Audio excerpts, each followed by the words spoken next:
Thank you, Mr. Chairman. Ambassador, thank you for being with us. A couple quick points and then one crucial question. Enforcement. More and more that I've watched and been here, my sense is that my vote on any trade deal will now hinge on enforcement, because I find that a trade deal is a hollow agreement if our trading partner doesn't or won't play by the rules. And so the last thing we need is to tell American businesses or American workers that we struck a good deal with a trading partner, then find that the other side doesn't follow the rules, and we're losing jobs, hemorrhaging jobs, and the rest.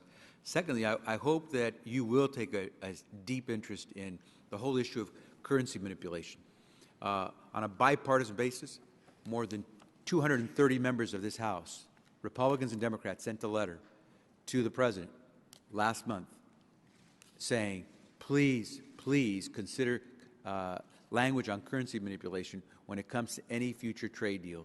Because what we find is that somewhere between 1 million to 5 million American jobs have been lost, shipped overseas because of currency manipulation by other countries, where they artificially depress their currency so they can export more things to us. And so I hope you'll really take a crucial look at that and let us know that you will be defending the American interests of both work and business.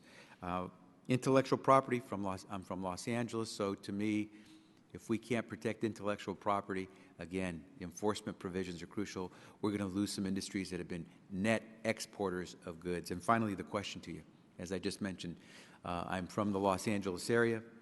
The Los Angeles area, because of our two ports, Los Angeles and Long Beach Port, we account for some 10% of all U.S. trade in the U.S., and that's now 5 years running. We are the largest port in the nation, and we are one of the largest ports in the world. Lots of folks in Los Angeles depend on the ports for their jobs. Lots of Americans throughout the country do as well. I know you have to travel all over the place, all over the world, including the West Coast. I'd love it if the next time you find yourself going through Los Angeles, you'll give me a chance to introduce you to some of those folks in Los Angeles who create American jobs, keep American business thriving.